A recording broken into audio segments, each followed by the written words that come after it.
kapal A380 ada 3 laptop. Satu captain, satu FO, dan dekat belakang FO tu punya laptop ada lagi satu laptop. Itu adalah backup lah. Kalau macam dah dua-dua kong ada lagi satu.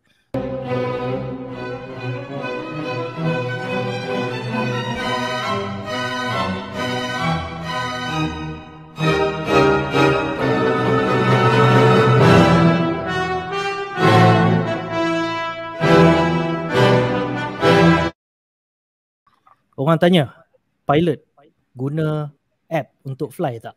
Application lah kot. Ya, silakan Amir. Apa yang app yang kau suka pakai masa nak fly? Pilot guna app untuk fly, guna apa-apa yang company bagi tu saya pakai.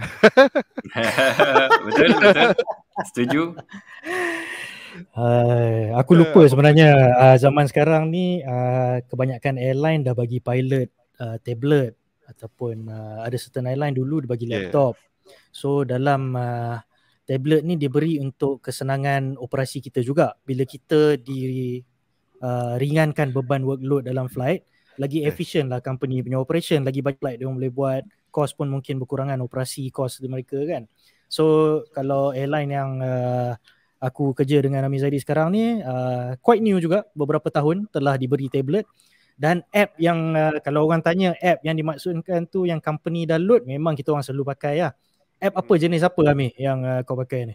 Yang dalam flight. Okay, biasanya app apa yang kita pakai dulu, yang kita pakai sekarang ni, dulu kita dalam kapal kita ada macam-macam buku.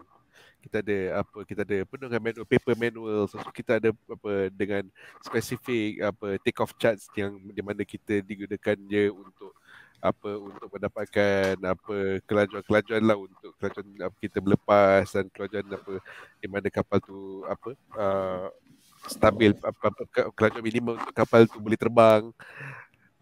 Lepas tu kalau dulu paper charts kita pakai Jefferson dulu kan. Pakai Jefferson, so, orang pakai orang tengah terbang kan, tengah steering kapal terbang tu buka peta besar-besar. Style lipat sikit. Kita kat mana ni? Kita kat mana ni? Kena ambil highlighter dulu. Tu siapa yang rajin tu, highlighter lah, letak stiker we are here. Lepas tu kalau macam tengah buat e-talk sector tu, tahu marking sini circle start here lah, semua cakap.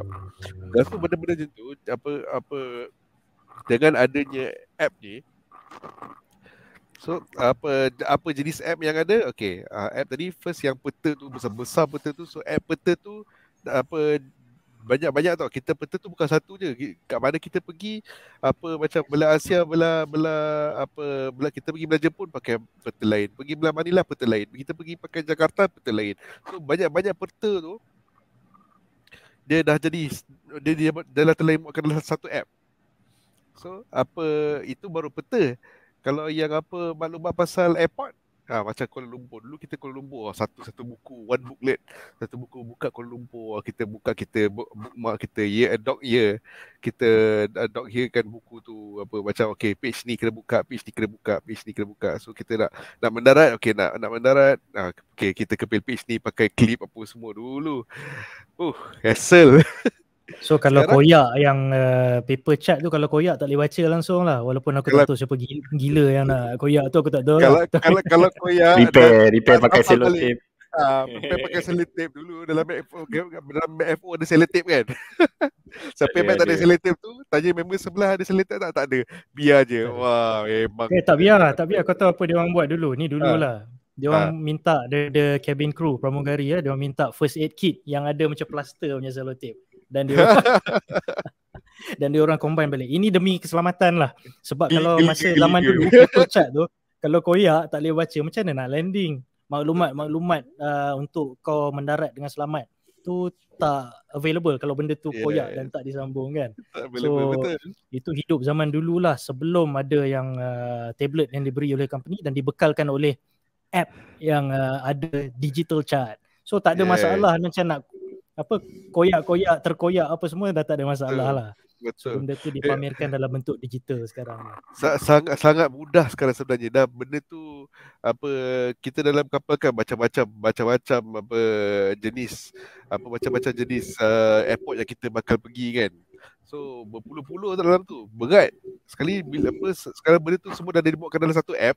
Jadi benda tu jadi dia kurang membantu kita yang nak mengangkat barang tu daripada belakang, asyik sakit belakang apa semua. Sekali dah okey dah. App yang satu position lebih ergonomik dan kurang beban untuk kapal. So dalam dah akses senang apps itu.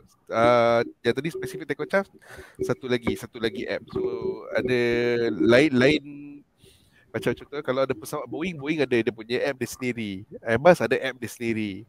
So tengok berdasarkan bergantunglah kepada kapal apa yang syarikat masing-masing ada. Jadi dia akan dimuatkan pada app sendirilah. So macam kami setakat itulah, dan benda 2-3 app dah cukup memudahkan lah. Dah cukup memudahkan kami. Tetap lagi kita macam looking forward for the future kan. Tag kan, kita tak tahulah apa lagi benda yang kita boleh expect teknologi ni. Benda tu boleh menguntungkan kita yang future teknologi, tapi benda tu boleh backfire against us jugalah. Aku baru baca artikel yang mengatakan yang ada plan kalau boleh nak mengurangkan lagi satu pilot, nak tinggal seorang saja pilot, single pilot operation SPO. Takkan berlaku pada masa terdekat, tapi plan tu sudah ada lah untuk mereka mengkaji dan mengurangkan tenaga kerja lagi seorang.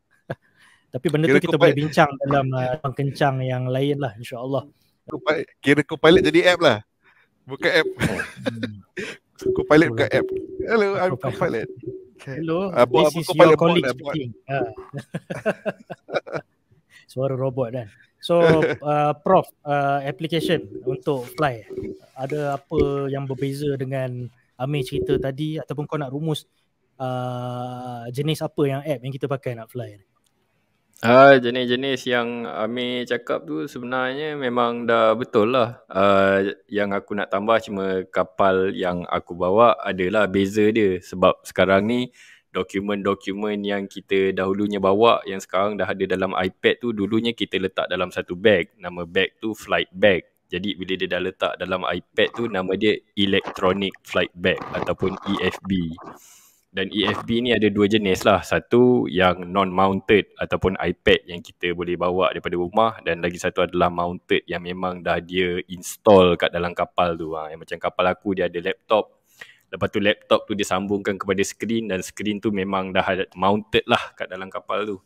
So dekat dalam tu memang dah ada semua app yang tapi ada satulah kekurangan bila engkau guna macam ni.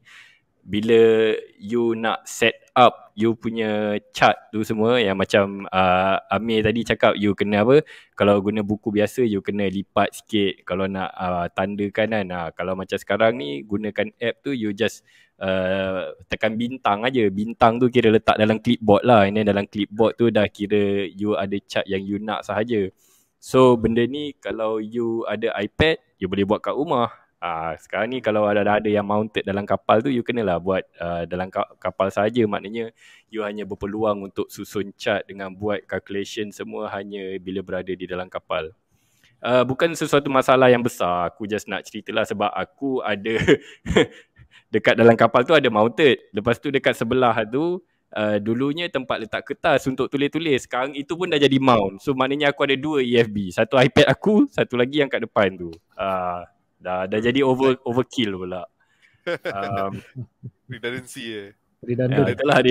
Betul. In fact, kalau macam kapal A380 ada 3 laptop. Satu captain, satu FO, dan dekat belakang FO tu punya laptop ada lagi satu laptop. Itu adalah backup lah. Kalau macam dah dua-dua kong ada lagi satu. Kalau yang itu pun kong korang dua ada iPad. So pandai-pandai lah. Kalau itu pun kong kat belakang tu engineer ada komputer dia PMT, tak tahulah boleh pakai ke tak.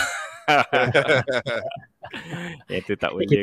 Kita bertiga pernah fly 380 dulu-dulu dan sekarang pun Prof masih fly 380. Masa dulu kita fly 380 tu ada kan laptop, yang ketiga kat belakang tu. Kita ada OIS, OIT dekat side captain dengan first officer, co-pilot. Dekat belakang ada lagi selain daripada yang PMT yang maintenance tu, ada laptop kan?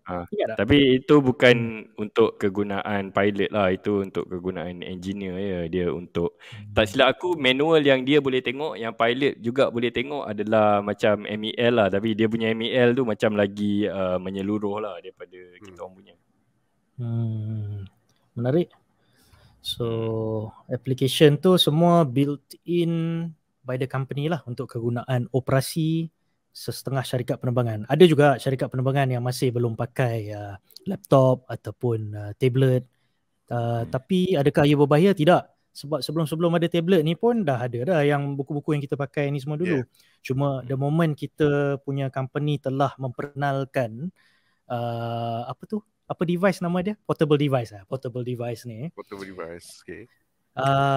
Macam boleh bring up apa yang Amir cakap tadi, cost company ni in the long run berkurangan sebab tak perlu ada buku-buku tebal tu lagi dah.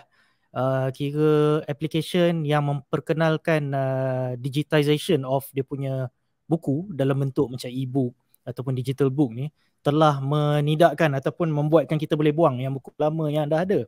Sebab both are certified already. Kenapa kita nak yang kertas-kertas yang buku-buku tebal yang dulu? So bila kita dah buang ber-kg, berpuluh-puluh kilogram kapal pula, kertas tebal, buku-buku tebal, manual tebal tersebut, kita punya konsumsi, fuel consumption, penggunaan minyak kita jauh berkurang sekarang. So kita dah save fuel sekarang. Dalam satu flight kita boleh save sekian-sekian cost minyak. So bayangkan kalau satu syarikat tu terbang beribu-ribu flight, berpuluh-puluh ribu flight dalam setahun, berapa banyak minyak dia dah save. Bunyi macam mahal kita nak tukar kepada tablet semua tu kan, tapi ini semua kira short term loss saja. In the long run akan gain. Jadi hopefully yang company-company lain juga akan menjuruskan mereka ke arah digitization ni jugalah. Tapi nak kata kalau tak ada pun yang application untuk soalan ni semua, kalau tak ada benda tu pun masih lagi 100% safe. Sebab semua maklumat semua dah ada menggunakan kira bagi kita teknologi lama lah. Tapi actually itulah teknologi utama dia sebenarnya. Masih lagi menggunakan kertas-kertas tersebut. Selain daripada app company, ada tak app lain yang korang pakai untuk rujukan ataupun sumber sekunder? Prof? Yang aku boleh fikir lah app untuk inilah solat. Sebab biasanya nak kira waktu solat dalam penerbangan, kalau zaman dulu lah kena bawa keluar table, lepas tu buka, lepas tu baca koordinat dengan nak kira ketinggian kita lagi. Tengok salah satu punya cerita. Sekarang ni tok okey. Ni sekarang maghrib. Lepas tu dia kalau you bagi you punya arah penerbangan, dia siap boleh kira lagi dalam masa akan datang bila subuh apa tu semua. So nak kira waktu solat tu dah kira convenient lah. Tapi antara app yang aku guna, yang aku rasa tak sangka lah yang aku akan guna, tapi aku guna adalah app note taking. Pakai Apple Pencil ataupun pakai jari saja. Sebab kan macam aku cakap lah, kat depan aku tu dah ada satu electronic flight bag dan iPad aku sendiri ada sebagai redundancy. Tapi aku sebenarnya suka menulis lagi dekat sebelah situ sebab ada banyak instruction. So apa yang aku buat, aku just buka iPad tu, aku bagi terang sikit. So aku just tulis besar-besar. Sebab sekarang ni benda ni kat sini, orang sebelah boleh nampak. Dan aku dah banyak kali dah macam bila aku tulis, lepas tu bila orang sebelah tu tengok macam dia macam apa instruction tadi, lepas tu dia just baca je daripada aku punya iPad. Jadi kira aku tengok benda tu adalah sebuah app yang berguna lah. And lastly aku nak tambah just before we close on the original app yang memang dah ada dalam kapal, adalah kelebihan untuk membuat anotasi dan highlight kepada chart, yang di mana dulu kalau kita buat tu kira chart tu dah kita punya lah. Takkanlah orang lain nak guna lagi chart yang kau dah highlight, kau dah conteng kan. Tak guna punya pilot ni, kedekut. So for your own chart in your own iPad, kau suka hati kau lah nak conteng. Lepas tu kalau nak padam tekan undo ke, gunakan butang eraser ke. Tahu, aku rasa sesuatu yang agak convenient lah bila kau nak mark macam taxiway yang dah tutup. So maknanya kapal tak boleh pergi sini. Boom, letak je X besar-besar. Okay, done. Itulah dia. Dulu dekat kalau seingat aku kat 380 ada OANS lah. on board Itu airport kira macam navigation system. GPS lah. Macam GPS di darat kan. Itu built in dalam kapal tau, bukan kita punya tablet. So dulu kalau tengok NOTAM ataupun Notice to Airmen, masa sebelum flight tu kita dah dapat briefing package, dia dah kata landasan ni tutup, ataupun taxiway ni tutup, ataupun parking gate yang sekian-sekian tutup. Selalu kapten aku akan X kan siap-siap dalam skrin depan kita tu. Dia dekat ONS. So what you did to your iPad now, we used to do macam secara susahnya dulu, macam rasa canggih gila tu, kita buat kat ONS lah dulu. Ya. Aku masih buat. ada banyak cara lah nak buat. I mean, if you have the owns, then that is the convenient way to do it. Kalau kau tak ada owns, kau buat lah dekat iPad kau, okey juga. Untuk solat, Amir ada application yang nak kira solat semua ni. How useful is it to you masa dalam fly? Ataupun ada app lain ke you nak recommend? Oh, tak adalah app nak recommend, tapi dulu kan kita pakai dulu kini dan selamanya pakai Muslim Pilot kan. Muslim Pilot. Tapi harus. Apa dulu yang macam apa Prof cakap tu pasal yang kira pakai koordinat apa semua. Kadang-kadang masih lagi guna juga benda tu. Pasal kadang-kadang kita ni kalau nak cari yang betul-betul tepat dia, memang kita pakai app, kita boleh tempat yang betul-betul tepat je. Kalau nak cari yang lebih kurang apa semua, macam contoh kita orang kata be konservatif lah, macam masuk maghrib tak adalah masuk tempat-tempat kan. Kadang-kadang maghrib masuk lebih kurang waktu ni. So nak confirmkan yang maghrib masuk waktu ni, kita tengoklah matahari dah turun tak kat mana. Matahari dah bawah daripada ufuk dah. Kita cakap okey, boleh buka puasa. So kita konservatif dengan bab tu lah. So Muslim Pilot, Sunflight, kalau yang bayar kan. Sunflight kena bayar, tapi for me masih lagi dalam saya punya iPad sendiri itu semua sekunder tu. Tapi itu dia more towards our untuk kita punya lah, untuk kita punya tu, not so much on the flying part, tapi dalam memang kita gunakan benda tu selama ni. Macam annotation app, saya selalu guna macam contoh, in case saya perlukan nak tulis apa report atau safety report. Kalau benda nak tulis tu leceh, saya rasa macam nak baik kita just cakap okay this time sekian aircraft registration sekian location sekian this thing happen sekian. So bila saya dah cakap apa semua, bila nak tulis report balik, just playback saja.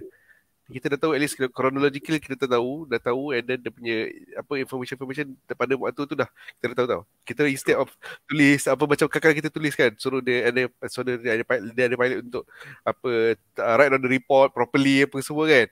So kadang-kadang kita tengah penat, tengah stress time tu. So macam itulah. So record voice record sikit-sikit, voice record siap-siap. Bila kita dah tenang sikit apa semua, kita just play back tengok. Jadi information yang kita missing, kita tambah lah. Itu yang saya gunalah. Sekali kalau macam tak ada apps ni pun, rasanya dekat dalam telefon masing-masing pun dah ada dah voice recording. So sangat berguna untuk saya. So itu Star Trek inspired from Star Trek lah, Captain Slog. Betul. Untuk flying semua banyak, tapi macam yang kawan-kawan kita tadi dah cakap, sumber ni sumber sekunder, bukan sumber utama untuk kita. Sebab benda ni kira tak legal lah kalau kita menyandarkan kita punya maklumat untuk buat decision semata-mata kepada sumber yang bukan sumber utama ni. Jadi tak dinafikan benda tu semua membantu, terutamanya lah yang dari segi keislaman ni, Muslim Pilot membantu. Dulu Prayer in Flight Muslim Pilot tu. Tapi itu adalah app yang sama lah, nama yang lain. Sama. So okay, itu saja untuk soalan ini.